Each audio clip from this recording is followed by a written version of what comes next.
My name is Parker. I'm Mike. Hey guys, I'm Seid. And this is the Tryhards podcast.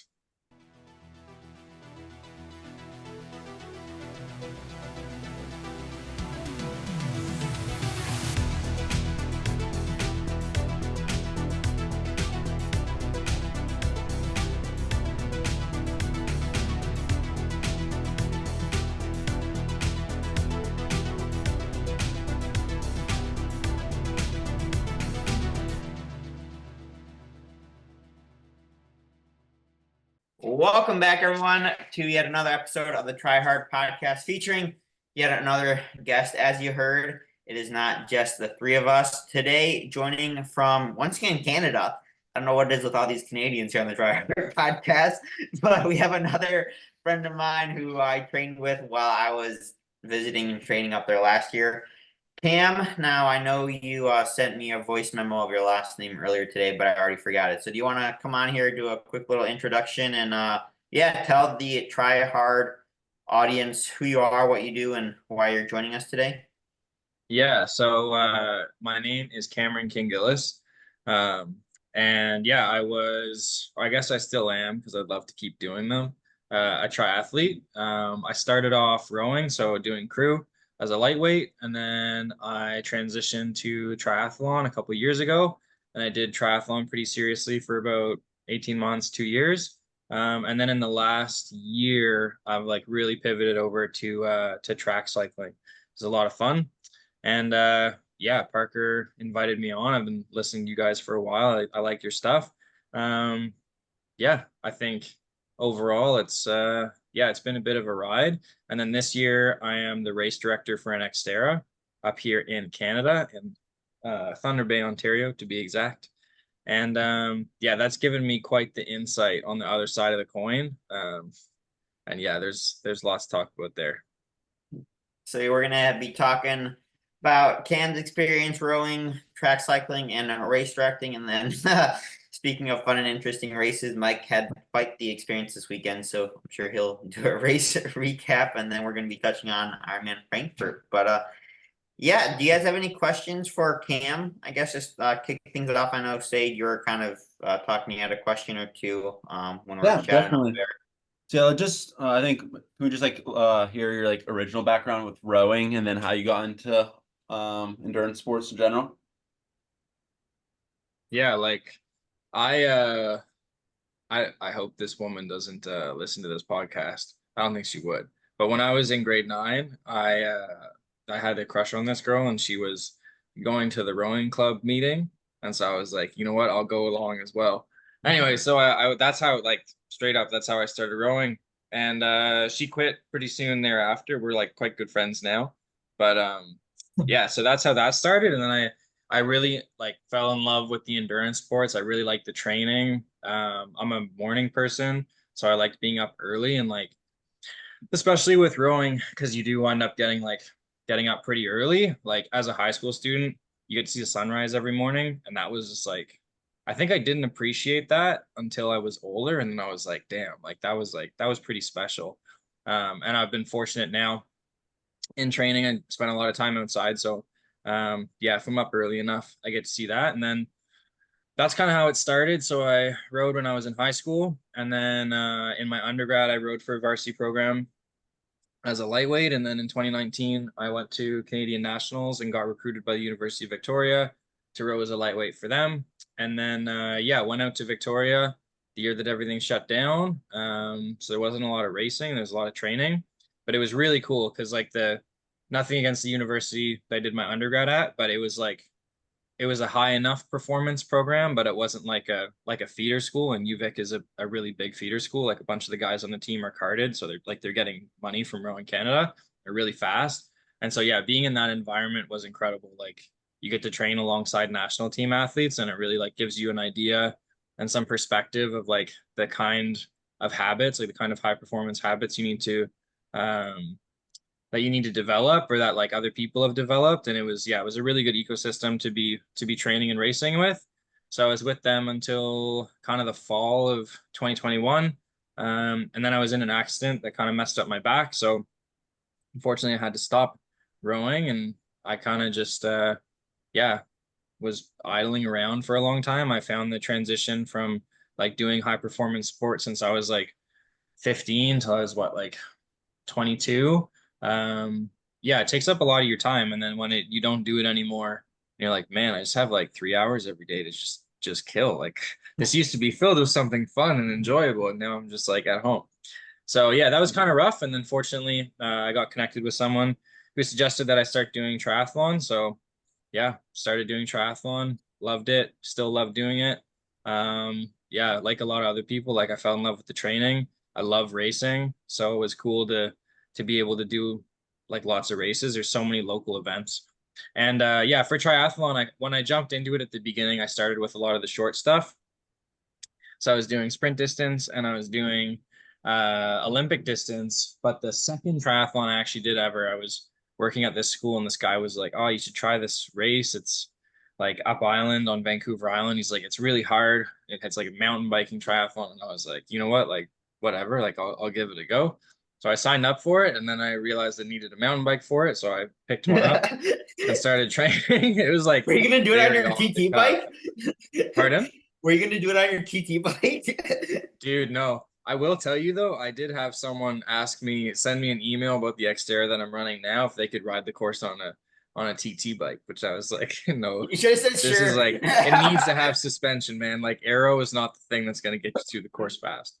But yeah, so that was good. And then I did that race and I qualified for the world champs for cross triathlon, which is kind of like the ITU version of Xterra. And so I went and basically decided to commit myself to that and trained lots and lots. And then kind of over the course of training, my strength and conditioning coach was like, like you have really good kind of like 1 to 5 to 20 minute power. And it's like pretty like it outpaces a lot of like your longer stuff. So like maybe you should think about doing something shorter.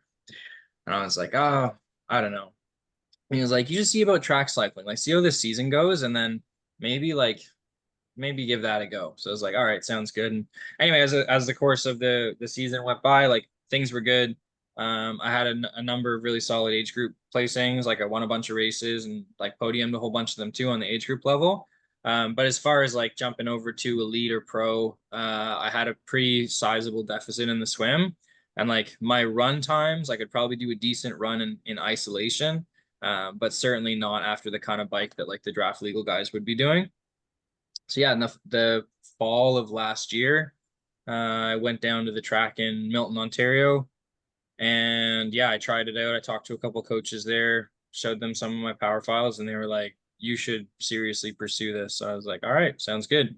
So yeah, so I pivoted again, and then yeah, since then I like raced at Canadian Nationals on a rented track bike, which was rough, but I didn't come last in any of the races. So that was kind of the goal for that. And then, yeah, since then I've just been racing a lot of track. But yeah, racing all kinds of bikes. So mountain bike, track bike. I've never raced my gravel bike. I raced my road bike lots as well. Yeah, that's kind of the background, I guess. So how does like track cycling? What are like the main events or what do you compete in? So the event that I like the most is called the individual pursuit.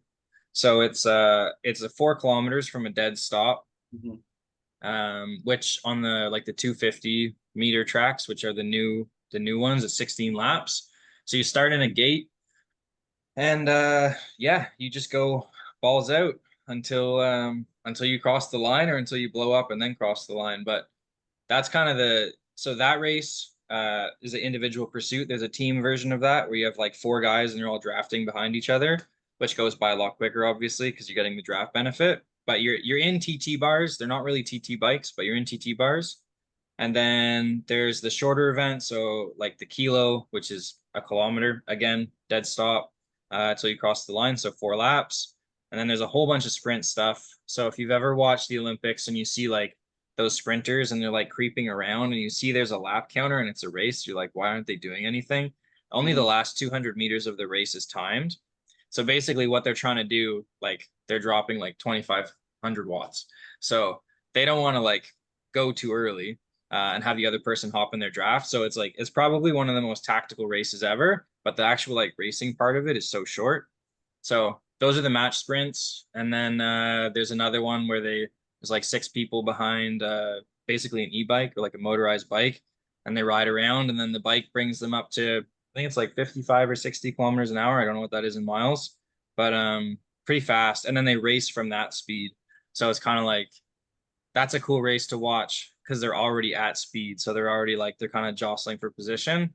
And then there's a whole bunch of bunch races, which are like more or less, you have like usually 28 guys on the track.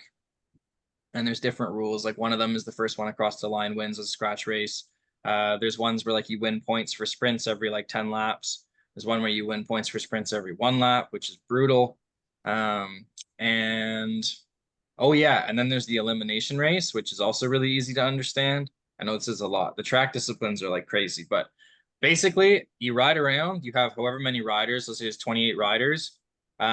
Every 2 laps on a 250, and sometimes every one on a longer one, the last person across the line gets eliminated. So it's cool to watch. Like it's usually really fast because like guys are just like drilling it on the front, and then people will like kind of play the devil at the back, and so they'll like sprint around the top. And there's only so much room, right? Like it's a wooden embankment. You can't like, you don't have another road to go on, and it takes way more effort because the further up the track you are, the more distance there is per lap. So you sprint over, and then yeah, the last person standing wins. So I really like the elimination, and yeah, but it's a lot of fun. The big thing about track riding is they're all fixed gear bikes. So you pedal forward, they go forward. You pedal backwards, you either crash or you go backwards.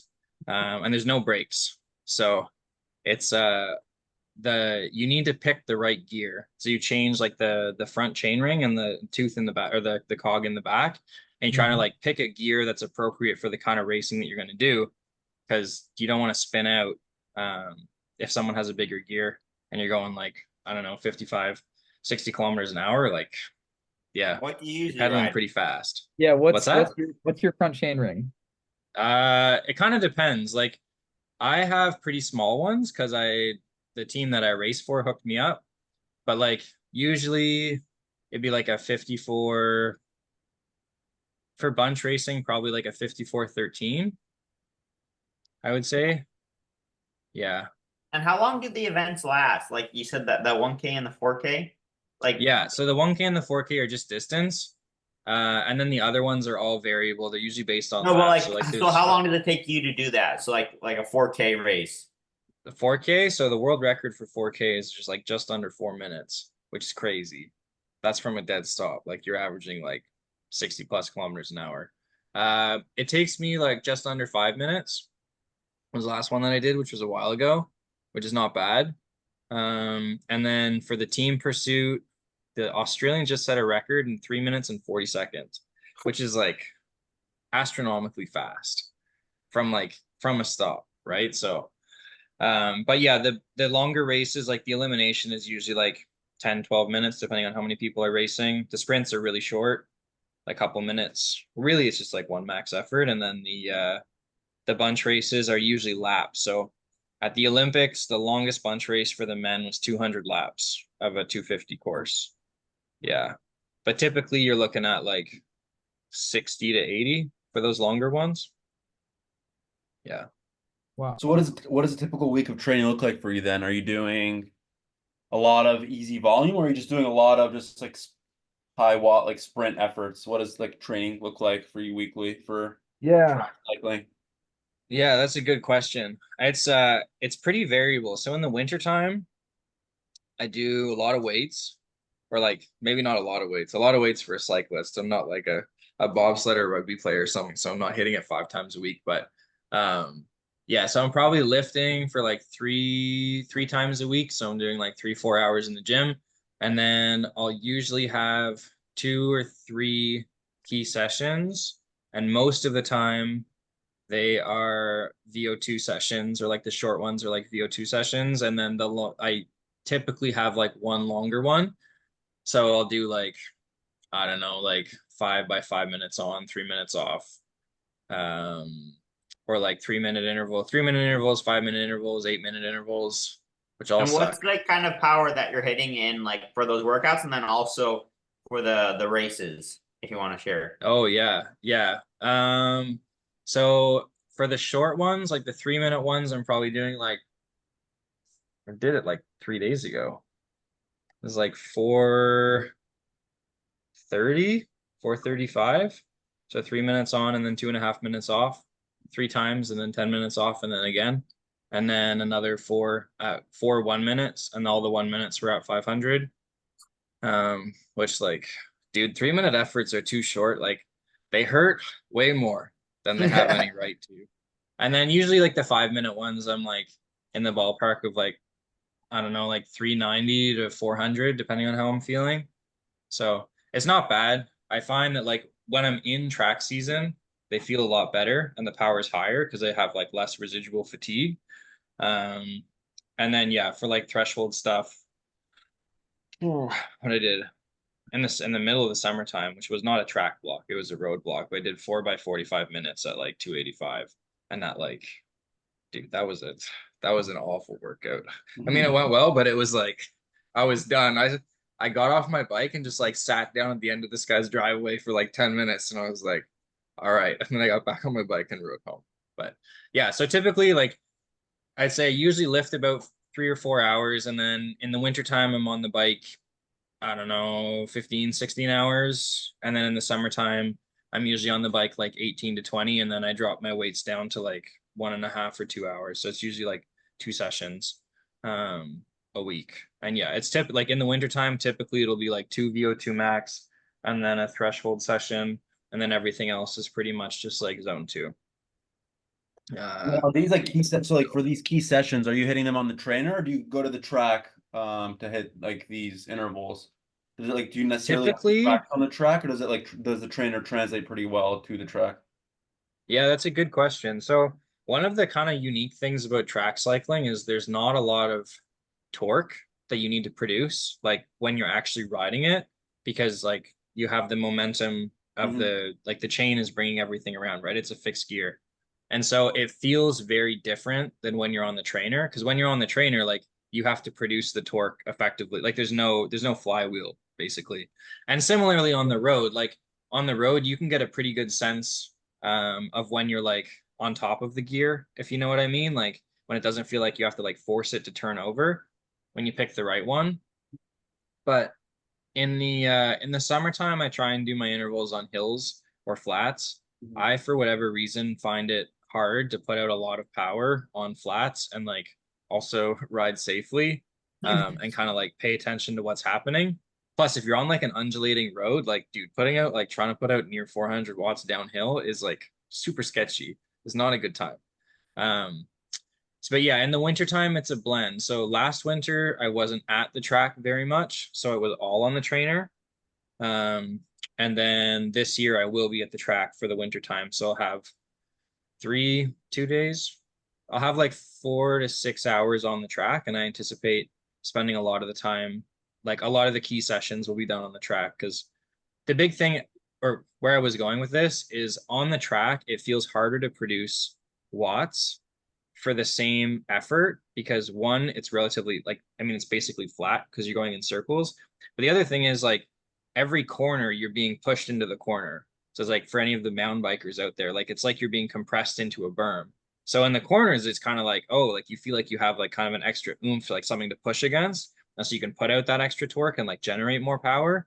But then on the flats, but like on the other part of the track, it feels a little bit harder. So that was one of the big things when I started track cycling. Like my power profile was really uneven for what I would normally do on like a trainer. But yeah, that seems like pretty normal across the board. And it's really about like building up and maintaining speed than it is about necessarily like hitting a certain wattage. And then do you guys have, can I keep asking, or do you guys have questions? I was just gonna ask what his max power has been for a 4K race. Or do you have power meters on the track, but like on race bikes? Yeah, I do. Okay. I have Asiomas on my bike. Shout out to Asioma, they're great pedals. I've crashed on them a couple times. I cheese grated the side of one of them in a crit with like a pedal strike, and they still work. So I'm pretty happy with that. And I crashed on the other side somewhat recently, and they still work. But so I use Asiomas. A lot of the big boys use the SRM power meters because they're more accurate, and like they they also put like straps over their feet so they don't unclip because they're putting out like so much power that it's pretty nuts. But for the last two that I've done, my Asiomas have not, or my Garmin has not turned on, like because I'm just like walking around, and then I assume that it will like auto connect and auto play. But one of them I turned it off instead of hitting the start button, and then the other one it just like didn't turn on, or the pedals died. But when I did it at Nationals, which was on the rental bike, and then I did like 388 or somewhere in that ballpark. So that was at the beginning of the year, which is like quite a bit lower than my 5 minute, like my best 5 minute. But again, it's more about being able to like produce the power at the beginning, because you got to like get yourself up to speed is the other big thing. So it's not like you're riding at like 200 watts and then like you jump it up to 4. It's kind of like you're at 0 and then you got to build all that momentum, and that, man, that like saps your legs like nothing else. Yeah. So I have a question. There's a track event I've seen, and maybe it was one of the ones that you talked about, but it's like where the guys are like, they're almost like like balancing on the bike, like waiting to go, and like they're like teetering on the line, and then all of a sudden like someone moves and they just go. Like what is that event? Yeah, so it could be a couple of things. In the match sprints, is it normally like 2 people or is it normally a lot of people? Normally two in the ones I've seen. Yeah, so in the match sprints, I can't remember the exact rules because I don't race them that often, but you can track stand, which is where you're basically just like trying to balance and stay as still as possible. Yeah. But you have to like average faster than walking pace. So normally like you'll, if you're paying attention to like when you watch it in the future, there's usually like a commissaire like walking around the track slowly. And Okay. the idea behind that is if you're so you start like one person starts higher up on the track and the other one, like because of the geometry of the track, you can use the embankment to build a lot of speed without having to really like pedal any harder. And so for the guys that are putting out tons of watts, like they may want to be up higher and force this other person to be out front, or they may want to go in front. And so typically a track stand is used to force to force a switch in positions. Or like, Yeah. yeah. But That's yeah, it's an impressive skill. There's also a race that they do sometimes, which is called like the crawl, or I mean, it has a whole bunch of names, like the longest lap, where there's a timer, like a random timer that's set. Usually it's somewhere between like 2 and 5 minutes. And you start and you have to move, like you can't cross the start finish line again until the whistle goes. And so if you like put your foot down or like you touch the rail or you fall off your bike or whatever, then you don't get it. But once the whistle goes, it's like one lap as fast as you can. So for some of the sprinters who are really good at track like track standing, they'll like ride like up to the line, so like right at the start. And then when the whistle goes, they'll take it. But yeah, that's not in the Olympics. That's just for fun. Okay. Gotcha. That's cool. And so Yeah. now, since you're talking about like the hardest part of the race is pretty much going from a standstill to like starting in training, do you do anything like from like dead stops, like like 5 like max efforts, all just from like standing still? And then if you do, then kind of do you find that it's more important to get cadence up very high or to get yourself in like a big chain ring? Because I know like when I've worked on max efforts in the past, I've always had trouble finding the balance between being in a gear big enough to produce a big amount of power, but small enough where I can actually get a decent amount of cadence going. Yeah. Well, for me, like it's well, I'll answer your first question first. So like in training, I don't well, this is like right now in the summertime. I'm not spending very much time working on going from like a dead stop to getting going. There were a couple weeks where I was doing a lot of gate starts. So like whenever there's a standing stop thing, there's a hydraulic gate. It holds you, it counts down from 10. And then like you work on your reaction timing and you also work on getting things going. Typically when I do those, I do it in a small gear. So for those who are like nerdy out there, it's like less than 100 gear inches. It's usually like 90 gear inches, which so you spin up really fast. It's like maybe like a 50-14 or something like that, like a 50-15. And the point of that is really to just like get used to the timing of it. But as far as like actually training the max efforts, I like don't spend a lot of time doing it, because for a sprinter, you want to be able to go from like putting out not very much to putting out a massive amount. But for me, I want to go from like stopped to going like 55, 60K an hour as efficiently as possible. So if I just like drop like 1400 watts at the beginning, like the next time you do a 5-minute effort, like go as hard as you can right at the beginning, right? And it's like, it'll totally kill you. So I try to do like, I've had efforts kind of like cruise intervals where I'll like build up to a speed and then I'll try and like push it at the end of it to like get used to working on fatigued legs, or other ones where I've had like, I don't know, you do like 1 minute or 2 minute efforts. And so for the first while, you want to stay at like maybe like 700, 800 watts and try and like hold it there for as long as possible and then bring it down. Because that's kind of what you want, is to be able to do it efficiently. Yeah, and not waste all your energy on torque. So that's the other thing. So, and then as far as gearing, so I am like, while I spend a lot of time spinning, much to my chagrin, I am not that good at it and I'm not that efficient at it.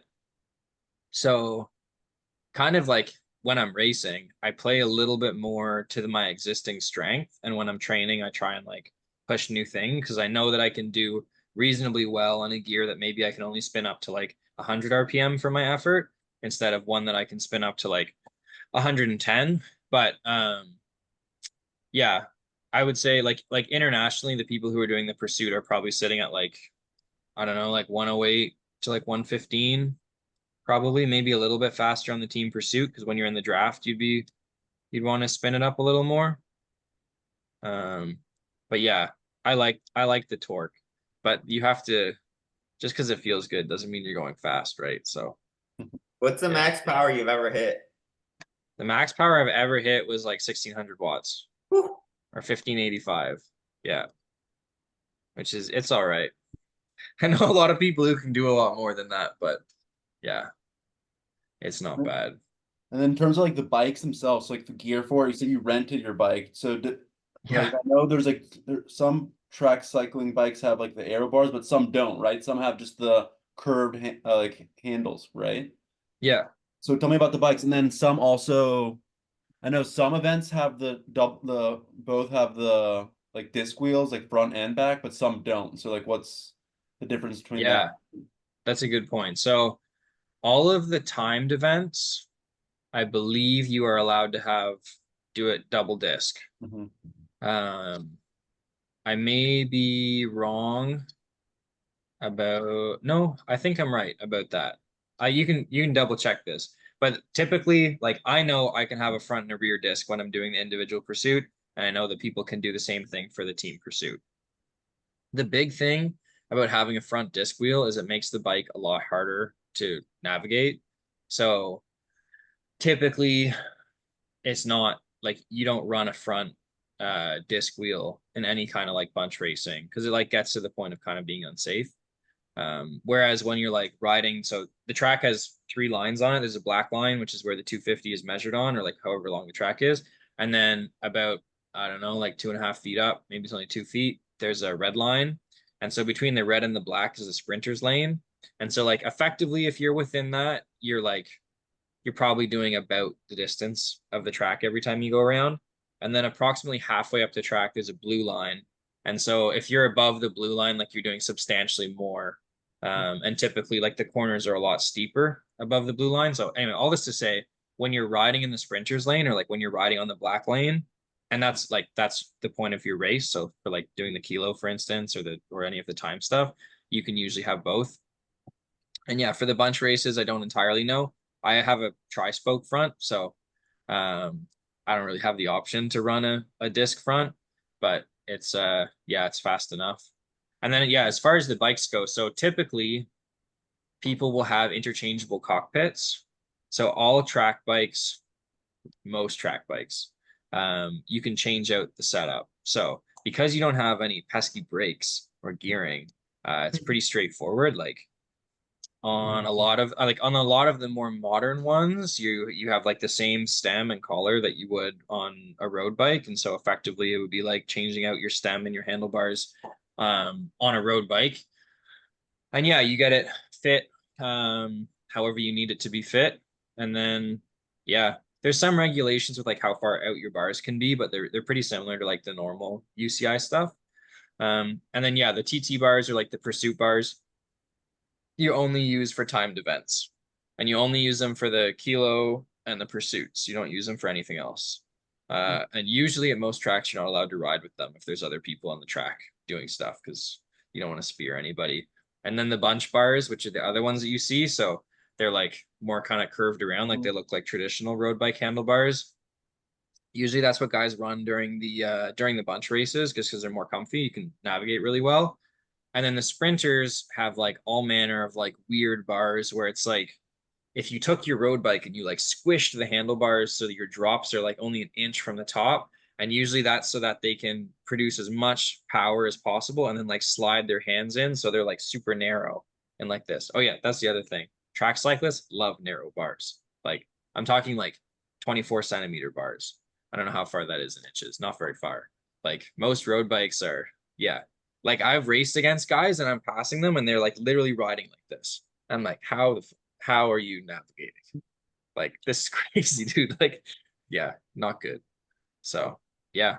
And they're all fixed gear. So typically the track has there's a couple different things about the ways that like the chain rings go on, just so they're more like they're track specific. But it's like anything else with like riding, like bike companies don't play along. So like different bikes don't play along. And so you can't use like road chain rings with track bikes, and the track chains are you typically using like a 1/4 inch chain. So they're a little beefier, but yeah. Yeah. And the track bikes are really stiff. Like my track bike is not light, but it's carbon and it's really stiff because like there's no bumps. So like, yeah, you're just worried about putting power into the ground. You're not worried about potholes. You shouldn't be worried about potholes. That's Yeah. pretty cool. Yeah. I nerd out over the bike tech stuff, so I have an appreciation for that and the chainring sizes and everything, and yeah, it's very cool. Yeah. Yeah, it's a cool thing because like every day you go to a race and you're like, all right, I'm gonna build my bike and I'm gonna do it this way because this is what I think my opponents are gonna race like. And so it's kind of like an interesting tactical side to it. Um, along with it's just kind of fun to like work on your bike all the time. You know, like I don't know, That's you my have a bit dream of a job. Yeah, dude, I think yeah. yeah, the more and more I listen to Cam, I think I'm gonna get into track cycling, Parker, my Ironman You should career. do it. Where are you in the I'm in States? I'm in New York City. Oh, okay. They have an outdoor track there. Do they really? Hmm. Wow, gotta go check Yeah, that it's out. a concrete 400, I think. Oh wow, And you should check it out. I'm That gonna. one apparently does have a small pothole in the sprinter's lane in like corner 4. Oh, So it's like a little drain pipe like underneath, and so the concrete like bowed in. So I was talking to a guy at provincials and like the equivalent of like state champs or whatever.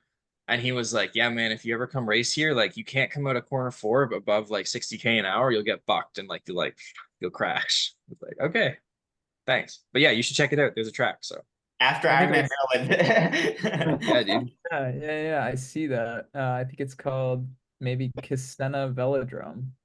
Yeah, That's pretty cool. Yeah, I'll have yeah, to dude. make the journey out there. It's in Queens. Wow. Hmm. Yeah, I found like even going to road cycling, it teaches you how to control your speed with cadence in a way that like not a lot of other bike racing lets you do. So even if you just like ride the track for fun and you don't do any of the racing, it like I think it helped me at least get an appreciation of like why I would want to use like a higher cadence on hills or like a lower cadence, or you kind of like figure out why things work because you have a really immediate feedback loop. You know what I mean? It's like, okay, you're going to spin this around at like 75 RPM and it's like it's hard to get it moving. You're like, okay, maybe when I'm racing, like I'm not going to be in my hardest gear in like the last corner before the sprint because I want to be able to kick. I don't just want to be able to like put out power. Yeah. Now I know along with, being a track cyclist, you've also kind of started directing races. Is that true? I know we were messaging that you had an interesting story about you are hosting or directing an Xterra coming up here shortly. Yeah, so it's in 10 days actually. It's crazy. But yeah, I'm in Thunder Bay right now, Ontario, which if you look at it like a lake or a map of Lake Superior, it's like right above like Houghton, Michigan or Houghton. I don't know how to say it. I feel bad I'm butchering it, but it's like basically straight line up across on the Canadian side. and it's here where I did my undergrad. They have an Xterra. Last year they were looking for a race director, and I'd raced it last year, and I was like, this is a pretty fun course. So I was like, how hard could it be? So I was like, I'll do it. Why not? Yeah, it's been a ton of work. I've been really fortunate that the former race directors helped me out a lot. A lot of people, like the local people who have been involved with the race, have been really good, and I've been organizing a lot of it remotely. And they've been really good in terms of helping me and getting everything sorted. But it is kind of crazy because like as a participant, I mean, like actually, maybe I just ask you guys this: like when you go to a race, like from a participant perspective, like what makes a race feel like it's well organized? So I've Um, only done 2 Ironmans, and I feel like most Ironman events have so much staff, and that I don't know. Every time it just felt super organized. Like I just know what's happening through like the website, and then they have all these different like what is it? What's the flyer that you get? Like the race Event report, schedule or or the athlete event guide. schedule, or the athlete guide, and all that. So athlete guide, you see everything, and then it's just like such a large event with like 3,000, like what 2,000 to 3,000 people, that they just Mhm. have they have the funding, and that they have it's like super organized. So for me, I've only done 2 races so far, so both have been like Yeah, super like It's yeah. kind of hard to, Iron Man's kind of the cream of the crop. Yeah, I've never been to like yeah. a local race, so I have no idea what like to even expect. Mike or Parker, you guys probably know better. I can speak, I guess, and then we'll let Parker go. I've done, let's see, I mean, a lot of 70.3s, one full Ironman, but I've also done a sprint triathlon and a duathlon. And I guess the difference is mainly the communications. I think it like Said saying the event schedule, athlete guide.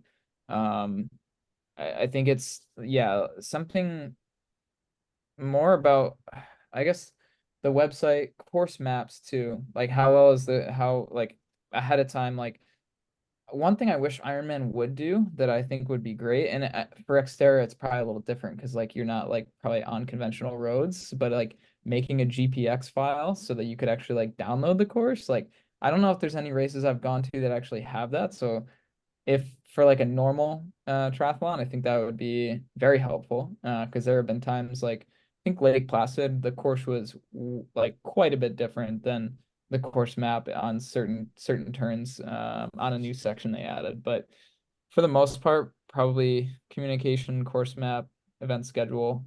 Um, yeah, that's probably it for me Yeah, I at least. agree. I agree with everything you said, but then also like locations of things. So like in that like event schedule, like saying like this is exactly here, or like having specific addresses of places. Like so, athlete check-in will be at XYZ location from 2 p.m. to 4 p.m. or whatever.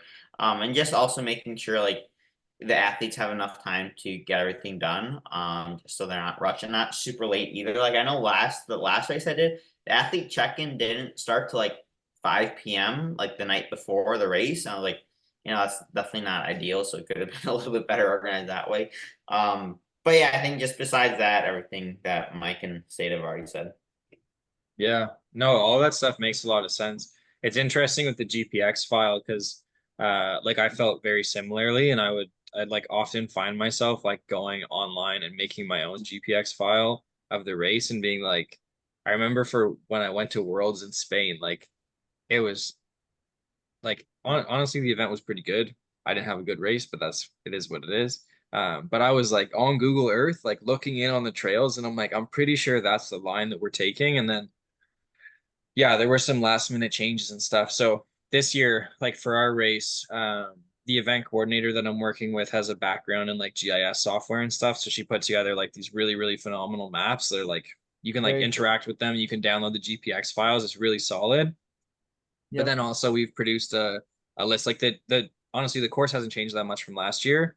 So for a lot of mountain bikers, like they use like Trail Forks or Strava, and so having like the course or the trail names Mhm. that we're going through, kind of beyond the I guess like the transitional trails, like the fire roads and that kind of stuff, is pretty important to them. So that was something interesting because when like first we produced this GPX file, and I was like, problem solved. And then people are like, we don't know what trail this is. Like there's 3 at this intersection when we're actually there. Like, I don't know which one it is. And I was like, oh man, okay, we got to fix that. But yeah, it's, I agree with all you guys. And it's interesting because it's like all of that stuff is like all the customer facing or like participation facing stuff where it's like you want your event to be timed accurately. Obviously, that's important. You want to know ahead of time what's happening, and you want the schedule, and you want to like, yeah, you don't want things to feel too compressed. You don't want to feel like you're running around, and you want to feel well supported. And then like as a race director, I'm like, oh my God, I got to get people there in the first place. And so then it's like now I'm worried about like participant numbers. I'm worried about like volunteer numbers. I'm like, I got to sweep the courses and talk to the city and get all these permits and try and like fundraise. Um, so yeah, fortunately, I've had a good group of people to work with, but it's been pretty eye-opening where it's like as a participant, I'm like very worried about like the day and the week beforehand. And as a race director, I'm like worried about the permits that need to go in like 3 months beforehand, or like how our numbers are trending, or like if we have enough volunteers. Where it's like all that like back of house stuff has been, yeah, it's been wild to watch. And yeah, I messaged Parker about this, but I'd say the one thing that like irritates me the most and like doesn't irritate me at all as a participant is like last minute entries, dude. They need to stop. Like every time I listen to the podcast, it seems like Parker's doing like a last minute entry to some like random race that he can drive to. And I'm like, dude, you're killing the race. Like the race director is seeing this in his email coming through like race roster or CCN, and he's like, another one? Like, are you kidding me? Like I'm like a bunch of stuff I had to order a month beforehand, like the bibs, for instance. And so I'm like, all right, we have like 200 and this is a small race, right? So we have about 250, 260 people total who's actually racing it. But yeah, we only had like maybe 210, maybe 200 beforehand. And I'm like, all right, I'm going to order like 250 bibs. Like that's going to be solid. And then like the day before registration closed, I'm just like watching. It's like, get an email. It's like 248. Get an email. It's like 249. I was like, oh my God. And then I get an email like goes over. But fortunately, we have some doubled up events where like someone does a triathlon in the morning and they do a trail race in the afternoon. So we kind of like got saved by that. So I didn't need to order any more bibs, but yeah. So register early. You also get the best price. I make the most money when you register last minute, even though it's a huge pain. Yeah, yeah.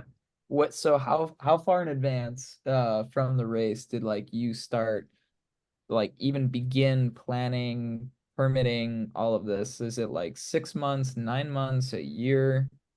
Yeah. So I came on board in November of last year, and we wanted to have registration open in January. So it's like I also realized asking people to register for a race in August in January is like a bit of a big ask. Um, and I realized not everyone, people have jobs and stuff. This is a little small caveat to my short complaint earlier. But yeah, a lot of the stuff is kind of like you have a big window to get it done, but there's a date that's really far in advance from your race that you need to get it done. So, for instance, like a big win was that we didn't need to revamp the courses from last year. And so a lot of our city permit stuff was actually really straightforward to go through.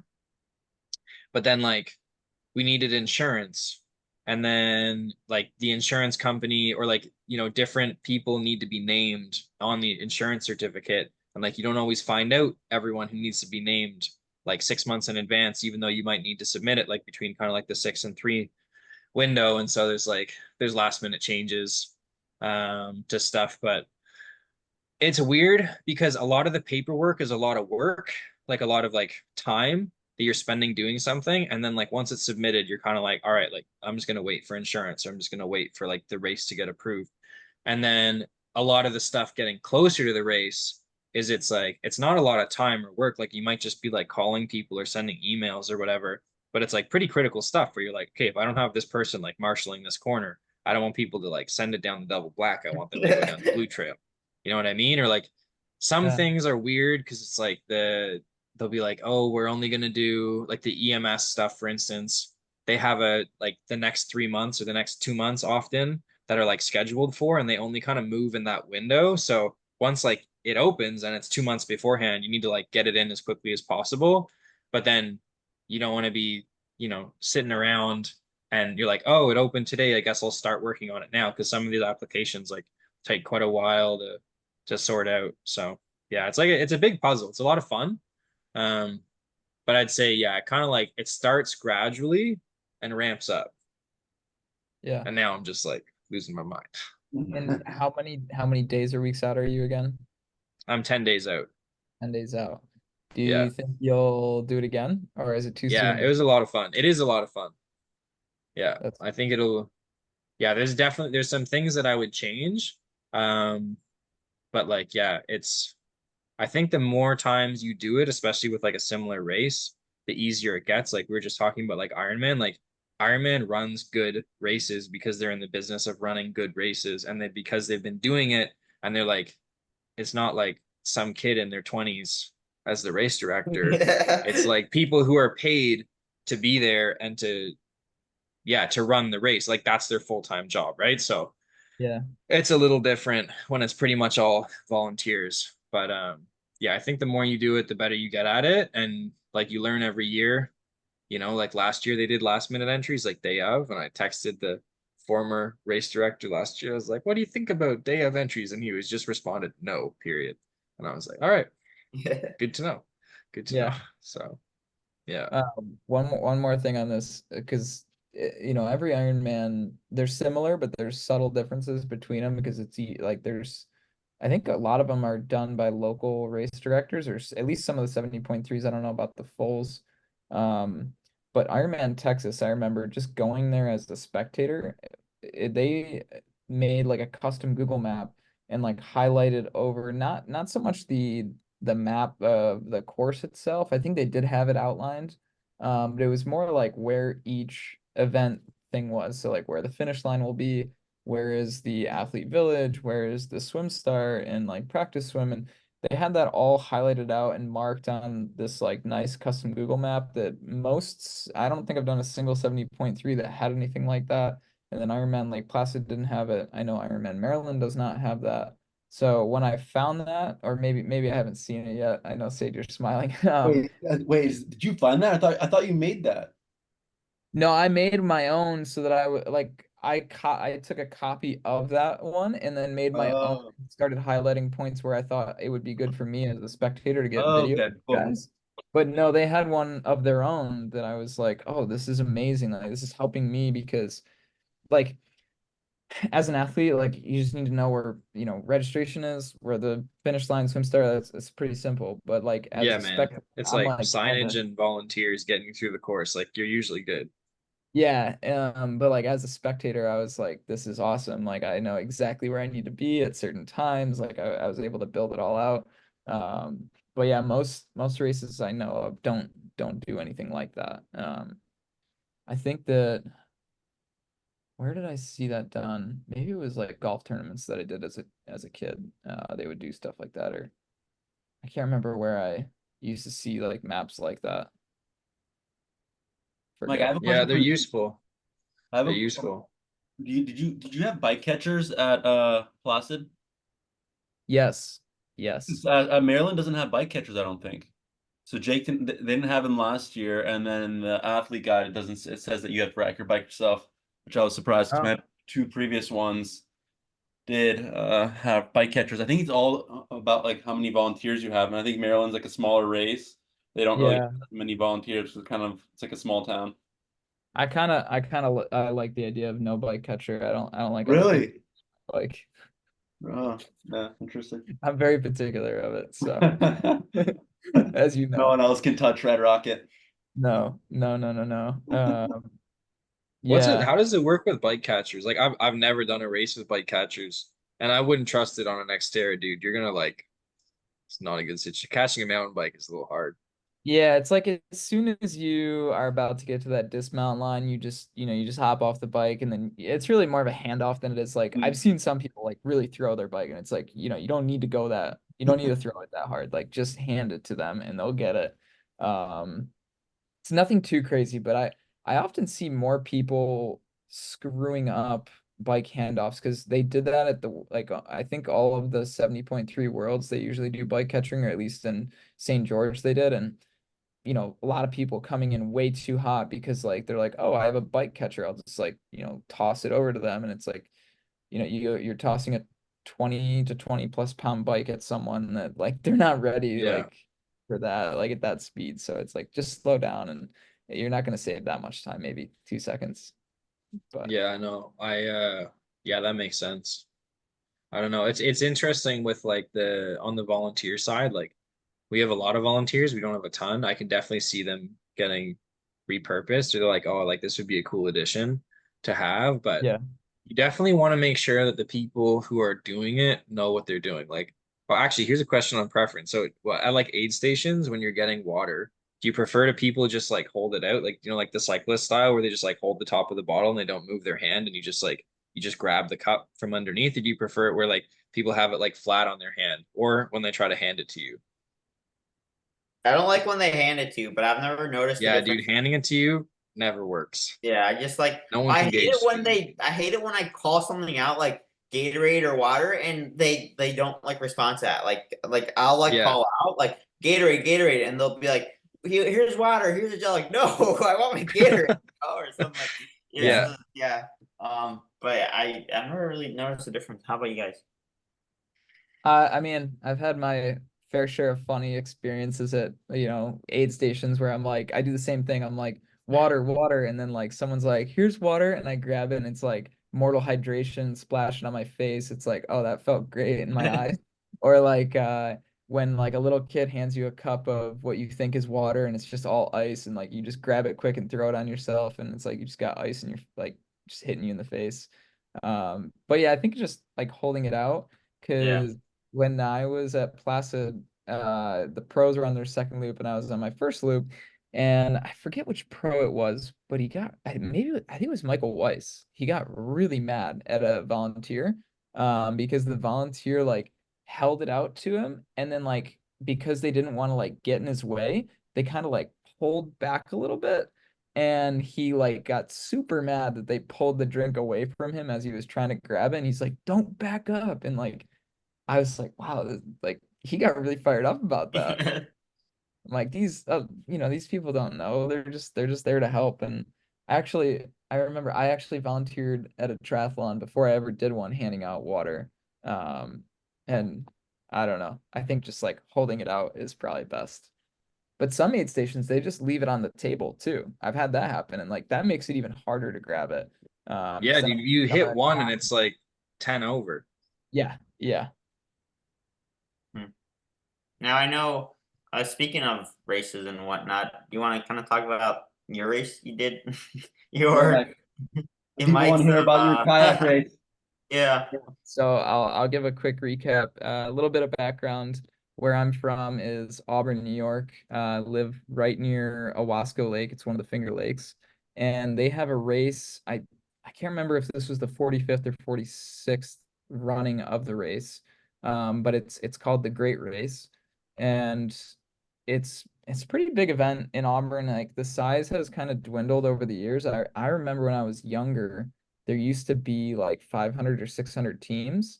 Um, but it's kind of sad. It's sad like when you see a race dwindle in size like as years go on. And it used to be something that like people would just get into for fun. And it's a team relay race. So it's a bike, run, and then canoe or kayak. Kayak if you have a 3-person team, canoe if you've got a 4-person team. And the course used to be way back in the day, it was just like they called it the, I guess, the traditional course, or what later became the long course. And the traditional course was a 10K run, an 18-ish mile bike, and then the canoe was maybe 3 miles or something, maybe 4 miles. And then as the race started going on, I think that people realized that like that's a little bit of a long distance for some, so they introduced the short course, and the short course ran concurrently with the long course for a long time, pretty much my whole childhood, and it was always a big event to go to. It's the first weekend, first Sunday in August. And so I remember I did the race when I was 8 years old. That was my first experience in like any kind of triathlon or relay race. And there was a youngest team award that some of our like some of my friends had older brothers that did it. They got the youngest team. So then our parents were like, "Do you guys want to do it?" And we're like, "Sure." It was a terrible experience. We did it like 2 or 3 years in a row, and I always got stuck canoeing because I couldn't run fast. And like one of my friends was like one of the few of us that like actually had a bike. Not many of us like cared about biking at all. So like I think one of his parents like biked by his side, and I would get stuck in the canoe. And I actually have pictures of me as a little kid like in this canoe, and it's just absurd. Like it's just a big like aluminum super heavy canoe, and it probably took us 2 hours to like canoe. It's just not a great experience. What was the distance? The short course at that point, I think it was 2 miles. Bro, So, like imagine That's like about a mile an hour. yeah, imagine like you're an My 8 year math old. is correct. Yeah, imagine you're an 8 year old kid and you're in this canoe, and I was in the back. I can't remember if you put the stronger person in the back, but I remember I was in the back and my best friend was in the front, and he would get tired and he would like stop paddling. And I'd be like, "No, like we have to keep going. We don't want to be out here any longer." And but like fast forward, I think it was like I took some years off of doing the race, and then I think I was maybe like 15, 14 or 15, and I was like I got a road bike, and I was like I'm gonna bike the race. And I managed to get some other friends to join me and do. One kid was on the cross country team, he did the run, and then two baseball players we got to do the canoe, and we had a team running for a few years. It was really fun. And then this year I reached out to my buddies, like, "You want to do it again?" And they're like, "Nah, like I think we just want to drink on the lake." Because that's like a big thing, is like after the race everyone goes and gets on boats and they drink on the lake. And I think more people have decided, I'm gonna go to the race to drink and not actually race. So most people now, they just go to watch and drink instead of actually racing. So I was like, fine, I'll do it solo. They recently opened up a solo division, and I was like, I can run and bike. I usually don't do it in that order, but and then kayak, like I bought a kayak the week of. I was like, I'm gonna go out to sporting goods, bought a kayak, like, like Did you get it fit? yeah, got it fit. 45 pounds, like like you could pack your lunch. It's got like a compartment to like put your phone and stuff so it doesn't get wet. It's like ridiculous. And like I remember the day before the race, I was out practicing a little bit because I was like, I really don't even know how to kayak. I know how to canoe, but I've never like been in a kayak before. And I'm like, I got in the kayak and it's like, this is a horrible idea. I already know tomorrow's gonna be a long day. And a friend of mine who I went to high school with, his son, he ends up like going by me in the water, and like this probably like we actually looked it up after the race. They're like $5,000 kayaks. They're like beautiful, like super thin. Like it's to the point where like if you just like lean a little to the left, like you're gonna tip the whole thing. And um he's like giving me pointers about things you got to do, and I'm like, Gary, like I can't like that. Do you see the boat I'm in right now? Like I wish I was rowing. Like I would be much better at that than I would be at the kayak. Um but yeah, great experience. The run went well. I ended up average. It's a 4.2. They actually got rid of short and long course now. They just made like one middle distance course. So it's 4.2 mile run, 12.4 mile bike, and a 2.5 mile canoe. Just the And run, bike, and then canoe. run, bike, canoe, yeah. it's And like an adventure race. yeah, it is a little bit, yeah. The great race. And the run, I ended up averaging 6:34 per mile, which I think I came in just under 27 minutes, and I was very happy with that. And then the bike, I wasn't really happy with my time. Like I on the actual like KOM on Strava, I did like 29 minutes, or like on the Strava course is like 29. But the problem is, for a solo team, you're at a little bit of a disadvantage because you don't like get to hand off to your team, and like you have to like actually transition. So when I went through the transition times for run to bike and bike to canoe, all just get added to the bike time. They don't do separate like T1, T2. So there were a couple people that like beat me on the bike that I actually like beat their time on the course, but I lost like 3 to 4 minutes in transition trying to put shoes on and helmet on and then get off and whatnot. But bike was okay. Ended up holding 273 watts, I think it was, for like normalized power. And it's a pretty hilly course.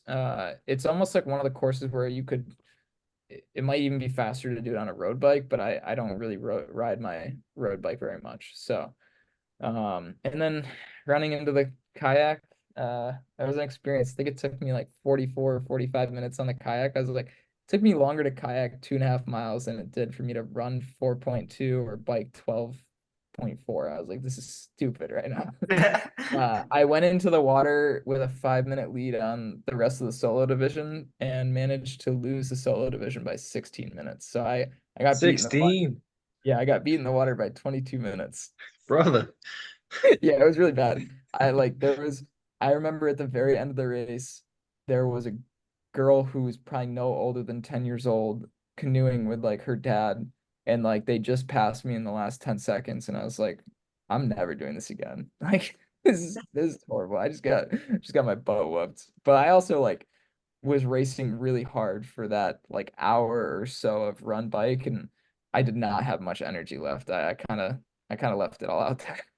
Did you Yeah, I take a guess What did it? kayak in What's T2? that? Take a gel, a pre-kayak? Take a After gel? Yeah.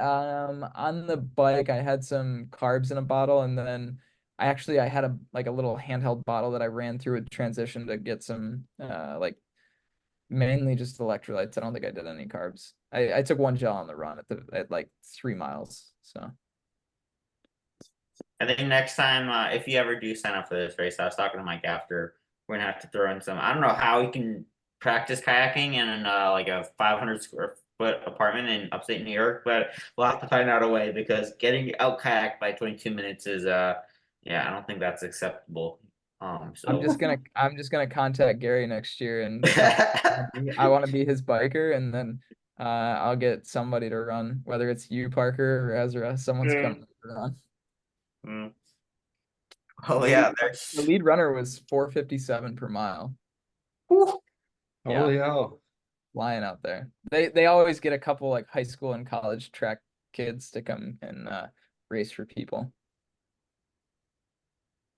Well, yeah, there you guys go. Two different race experiences, I guess. Xterra and something that's just as adventurous almost. It sounds like Mike's kayaking adventure. Well, like, so wait, I'm confused. Could you kayak or canoe, or was it one or the other? You can, well, I mean, if you had a canoe, you need two people to canoe.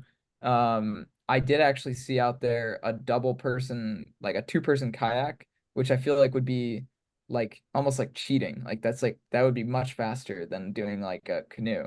So when I saw that, I was like, I need this. But you can be in the canoe division, you can be in the kayak. They even have a paddleboard division. I don't think anyone could get me to try and paddleboard 2.5 miles. But yeah, they've started opening it up because they're trying to get the race numbers up. I think this year was just I signed up the day before the race. Sorry. This guy. I usually don't do that, but yeah, I decided last minute to do it, and I was team number 213. So, and they used to have like 600 plus teams. So, How did yeah. the legs feel going from running to biking? Like I know going from biking to running sometimes they feel a little funky, but So yeah, like I think I texted Seid this maybe. I was like, I think if I did the run or the bike first, then the run, I could have maybe ran similar speed, maybe 5 to 10 seconds per mile slower, but pushed significantly more power. Like I definitely could have done around 300 for the 30-ish minutes that it would take. Um, but it was like after running at threshold for that long and then getting on the bike, my legs were just jello. Like I was like, yeah, well my you like you steps have would be the on the pounding dots. too. Yeah, yeah. Like Yeah. because the course is hilly, I think my normalized power was high only because of the hills. Like as soon as I got to the hills and I could sit upright, I was like, I can smash my legs right now. But like anytime there was a flat section where I normally would pick up time on people on a TT bike, I was like, man, I can't go over like 230 watts right now. This is killing me. Damn. That's interesting. Yeah. I don't love that. I did actually a duathlon last year. That was one of my favorite races ever, but it was a run, bike, run, bike, run. So two bike legs, three run legs, and it was the coolest experience. And when I did that, my bike splits were actually pretty good. I think I just ran a lot harder in this race. Would you ever do like the like the Otillo like swim run stuff? I told the guys I was like I would do aqua bikes. Not so much this maybe a swim run, but I would actually be much better as an aqua biker. Like all my triathlons, like if you're watching me live tracking during the day, and Parker can attest to this, it's like, oh, like Mike came out of the water like mid pack, or like now I'm starting to creep up a little bit, not front pack, but I'm getting up there in my age group, and then like, oh, I can bike up into the like top five, even top three, and it's like get to the run. Oh, he lost like 6 spots. Working So on that. It's a work in yeah, progress. we're getting there. We're getting there. Yeah. Well, I guess we've been going on quite some time, but we have a pretty big race this weekend. I'm in Frankfurt. I don't know if you guys just want to go, and it's just a men's pro race, correct? Yep, the females was in Yeah. Hamburg. So do you guys just want to do, I don't know, top three, top five predictions for who you think? I know the field's pretty much everyone except for Lionel, who's decided to go to Canada, will be at Frankfurt, I think, right? Yeah, also like Yeah. Magnus and Sam Layla, the two main contenders aren't there, Oh, but everything else is like pretty accurate. Yeah. And Sam Long got a last minute. Yep. Yeah. Definitely. I don't know, Seid, how about you want to kick us off? Who do you think? Sure. So I'll give you my top five. So, number one, T Foley. T Foley Trent's gonna keep eating. No one's gonna be able to run with him. It's gonna. I think he's just gonna keep. He's either gonna dominantly win like again, or he's just gonna be too. He's gonna be over raced from Placid. So it's one of the two. But I am a little disappointed on his Instagram post. He did say that he's going for 4K points, and that does not sound that great. That is what I think 6 minutes down from the winner. But I really hope he wins. So T Foley number one. Then number two, I think Patrick Lange is gonna. Patrick Lange is gonna do really well, especially with he's got his win at Texas now, so this is like huge for him for the Pro Series. So he's really going to be chasing that. Number three, I'm going to do. Oh, I don't know. Probably. I'll say Christian. I don't know if Christian's really going to be racing because I think he's just going to get validated his slot, but it is Christian, so he is always racing to win. And then fourth, Sam Long. And then fifth, Clement Mignon. That's my top five. Mike? I'm just reviewing the start list right now, because there's 80 pro men, I think, or maybe even more now. Big race. I am not gonna be putting Christian on the podium. I think I'll No? go in first. Man, I guess I'm gonna go with Foley. I don't know if that's a chalk pick, but I think Foley has just been on another level. In second, I'm gonna go Matt Hansen. In third, I'll go Patrick Lange, and then I guess I'll just do top three. I'll honorable mention Cam Ware fourth. Cam? He's racing. I don't think he's racing. He's doing a tour race. Is he not? He's on No, the he's start out. list, but No, I he was guess on the he's on start list, but every. he's out. He has a 5-day tour stage race. Classic. Damn. Will Matthew be there? Is Matthew on the start list? No, Nope. No. Matt's building for a massive Kona. Honorable mention Harry Palmer. I think he's on the start list. He might be. I thought I saw his name. All right, Cam. All right. Well, I was gonna say my hot take. I like Cam Worth. I just like him as a dude. I think he Yeah. races well and he races really consistently. So, yeah, I was gonna say like I could see him. I could see like T Foley being raced out, and I could see like Sam Long being underprepared, and him just like squeaking one out over Patrick Long. But he's not racing, so I think Patrick's gonna win. I think he's been on pretty good form lately. I think Sam Long has that dog in him. And if he's in contention, if he gets in contention on the bike, like he'll die on that sword. And I think he can pull something out. Um, yeah, and then third, I don't know. Is Braden Curry racing this race?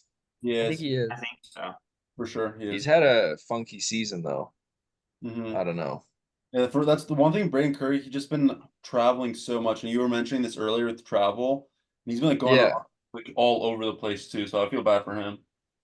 Yeah, I was actually listening to the Triathlon Mockery podcast this Yep. morning. Uh-huh. The latest one Fuck. where they were talking about it.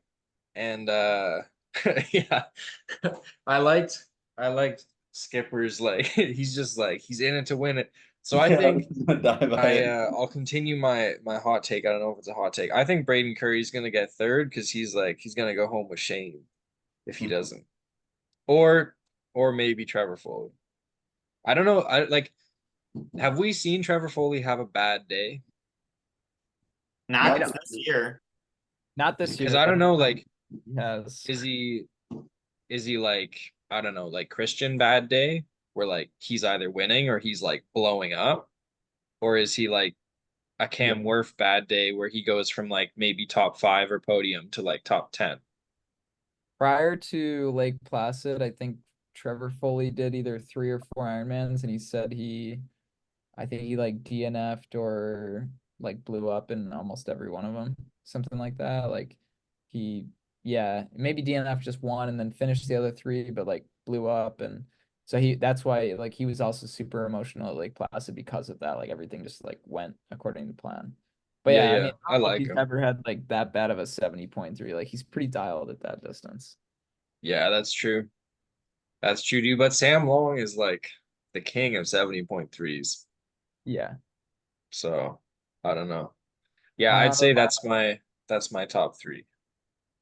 nice. Parker, who you got? Mention goes out to Tomas Rodriguez. I think he We'll really Waiting to talk would see if about you're that gonna in bring a it second. up. That's a story for another podcast. he Topic on really another would have one. run down this field, man. No, Dude. but I'm still on the Norwegian hike train, and I just finished listening to the latest episode of the Norwegian Method, and so I think Christian's going to be coming back with some vengeance. He wants to put Olympics behind him, so I'm putting him on the top spot, and then I am going to have. I like Trevor Foley. I'm putting him number 2, and then I think yeah, I'll put dark horse Max Newman number 3. Is he even there? Yeah. Maximum's not racing. He's Dude, not. he's the He's on the really start dark list. horse. He's not even racing. Oh, he dropped out. Oh well, then I'll go with Patrick Lange. I thought he was being held captive for the last like 18 months. Yeah, well, he's still on the start list, huh? Oh But he well. was. He dropped out. I think he's not going. He's not going to be able to. He realized he's not going to be able to perform at Kona, so he's just fulfilling his obligation for the T100 contract. So he's just going to go to what is it? What's right before Kona? Ibiza. So he's going to Ibiza, and then he's going to finish off the T100, so he can retain his contract money. Oh, actually, I'm gonna put Sam Long for number 3. Sam Long number 3, not Patrick. So yeah, Christian, Trevor, and then Sam. So, but yeah, Well, I'm Fair so enough. excited to watch that race. I think I'm going to have what? I'm going to watch the last 2 hours of the run, going right into before my long run. It's going to be so hype. I can't wait. yeah. Yeah, dude, it's gonna be a good race. I For think I'll sure. be just getting into London around the time that they're finishing the swim. Oh, that's So right. You're going to Europe. Yeah, we'll have to. Yeah, I'll it'd be have to- fun. I'll Yeah, have we to have check it part time out. enough coordinating times for podcast recording. You'll see how we do when you're in Europe. But Yeah, that might be a little tough. I might have to take the week off from the podcast. yeah. All Well, right, I guys. think yeah, great episode. One more. We can do one more. I know we haven't done this in a while, but what's one nutrition product like your favorite, or something new that you've tried, or something that you like to take on a like a hard bike set, or maybe a long ride if you stop at a gas station or something. Yeah, leave us with some good carbs. You Cam. want me to Yeah, answer? yeah, Cam. Yeah. Yeah. All right. I've got a couple. I'd say number one, I tried their stuff a little while back. I don't know if you can get them in the States, but there's a company out of Alberta, BC that makes this like energy chocolate situation, and like it kind of hits.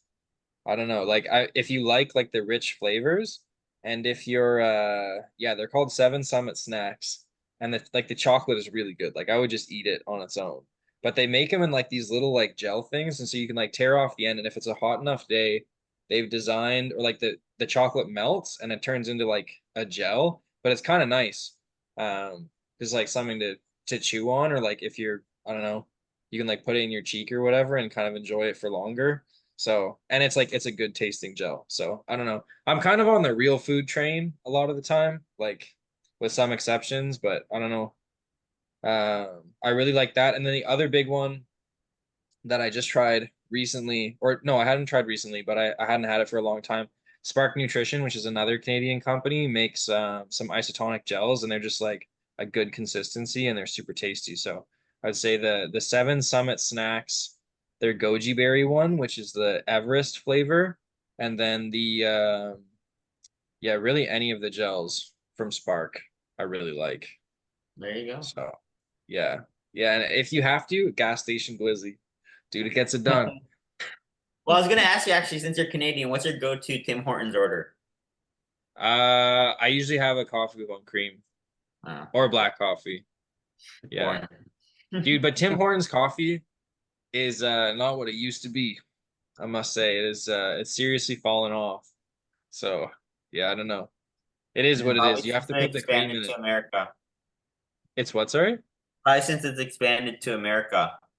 Yeah, dude, it got watered down with capitalism. I want that like black, dark roast taste back in. Mhm. But They yeah, tried to make it like Dunkin' Donuts. Milk with a dude, one splash of time coffee. I'll tell you a really quick story. I was in Boston for Head of the Charles, which is a rowing race. I went to a Dunkin' Donuts to get a coffee. There was a gentleman right behind me. He ordered the equivalent of like 6 energy gels. He got a cold iced tea and he ordered 18 sugars in the bottom. I'm not even kidding. He got the drink like a large too. So it's like, maybe a little bit more diluted. There was like this much sugar, like white sugar. It wasn't even dissolved yet. I was like, this is America for real. Yeah, welcome to America. Dude, land of the free. That's Not what we're all healthcare about though. here. So Not free healthcare. yeah. Yeah, that's for sure. Yeah. Well, there you guys go. Full jam-packed episode, lots of different topics. Hope you guys enjoyed it. Once again, big thanks to Cam for coming on. And been a minute since we've talked, so it's always good catching up with a buddy. And Yeah, yeah, dude. stay tuned. Cam, if you haven't already, hope you give this episode a 5-star rating and Of review. course, my dude. Thank Of you. course, dude. I'm in it for the prize. I just want the prize that you were talking about in the last one. Dude, I know what it is to bait people with the snacks. I'm Yeah, for it. there you go. All right. Well, that's Yeah, gonna do thank it. you Hope all. I guys appreciate enjoyed it. this. Yeah. All right, See you guys. guys in the next one. You guys. Yeah. See ya. Thanks for listening to this week's episode of the Try Hard podcast. If you enjoyed it, we'd appreciate it if you could share with others and leave us a 5-star rating on Apple Podcasts and Spotify. If you have any questions or comments for us, you can either DM us on Instagram, leave a comment on YouTube, or message us through the Spotify app. Lastly, I'd like to thank the sponsor of this week's episode, the Naperville Acupuncture Center. If you ever find yourself in the Chicagoland area and are dealing with some aches and pains, I cannot recommend Frank and Angela enough. They do an amazing job over there, and I promise you will leave feeling so much better. Thanks again for listening, and we'll catch you guys back here next week.